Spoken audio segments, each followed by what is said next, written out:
So before we can start welding the transmission tunnel and get this big turd ready for action, because that's what we're going to be working on, covering that entire transmission tunnel, which has an exposed drive shaft that did pull on my wiring harness. But before we can move forward with that, we have to dismantle the fuel system. So, because we're going to be throwing a lot of sparks, and I do have holes in the firewall straight into, transmission tunnel zone. So we've got a fuel rail that goes to the top of the Coyote here. We have a fuel pressure regulator. We have a return line at the bottom, and then the entry. They go underneath the charger, just like so, all the way to the back. I did follow the driver's side frame rail as the original hard lines did, but I did not continue using hard lines. I used the AN6, I believe. I forget what it's called, but it's like dash AN6. That's what I ended up using.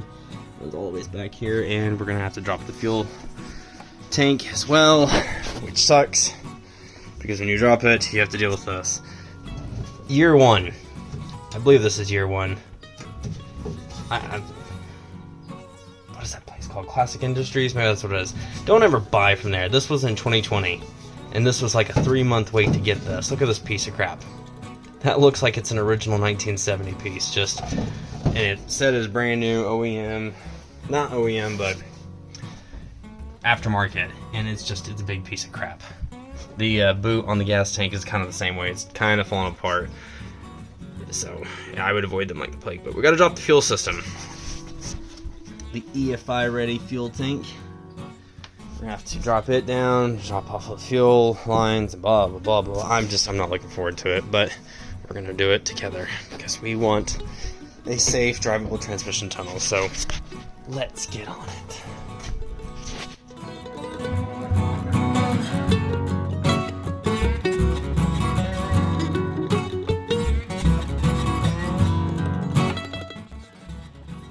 Alright guys, today's the day, finals day, I guess, I don't know, whatever.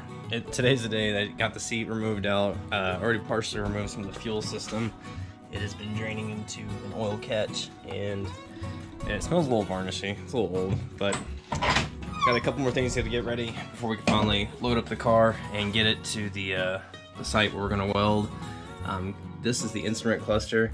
Need to go and get it completely removed. I don't know about the wiring harness, but you know, just when you're flinging sparks and stuff, I don't want them to land in any of these bezels and end up just ruining it. So I would rather take that out. I'm gonna check and see if I can get by with the wiring harness because it is pretty intricate up in there. That being said, got to remove the shifter, and then you can load up the weld and everything and get to frying some metal. So this should be fun.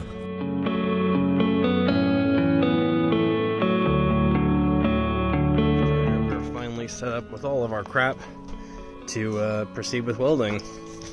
We're going to be trying to cover up that big bitch right there. Big obvious hole. Just in case we needed some extra tin. Brought the old door skin here. Makes a perfect sheet of metal. Just got to watch out for the Bondo sections.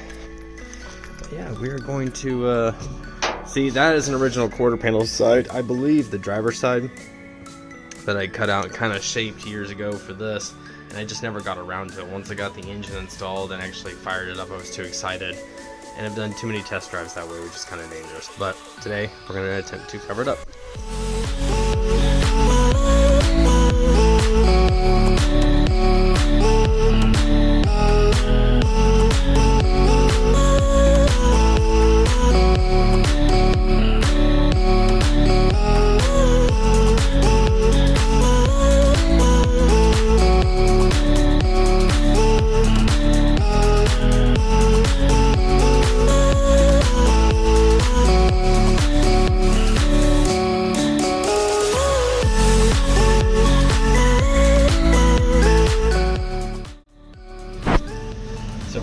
In position, and we're getting our line basically 100%. I mean, it's so close that I can feel both panels as I run along. We have a little bit of overlap here, but once I weld all of it, I can snip off the corner with the angle grinder and then tack it up, and then basically do the same thing up here. Take off this excess because my index finger is in camera view of where the transmission tunnel goes, so I'll snip off this extra up here.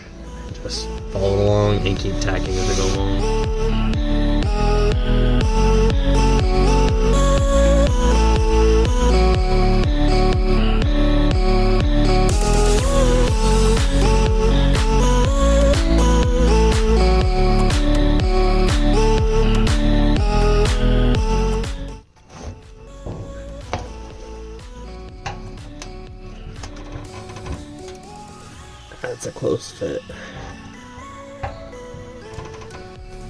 That is definitely weldable. Just gotta do the same thing going along this gap. Well, you get to a certain point in a project and sometimes it just sucks, but I have officially run out of gas, welding gas, I mean, to continue forward, so we're gonna have to pause it for a day and then come back to it. You know, it takes a lot of effort to get all this set up, but at the end of the day, this is what we live for. These projects give us life and make things exciting, stuff to look forward to, you know? So if you guys enjoyed this video, make sure to smash that like button. Don't forget to hit subscribe because we will be finishing this in the next video. I can't wait. It's summertime, and just to be able to drive it without the fear of basically this spinning right here. As you saw, my wiring harness is way up in there, but don't need to be grabbing stuff and yanking on it. Sometimes, you know, even the lanyard of the key. Imagine if that yanked it. That'd be dangerous. But thank you guys so much for love and support, and we'll catch you in the next one.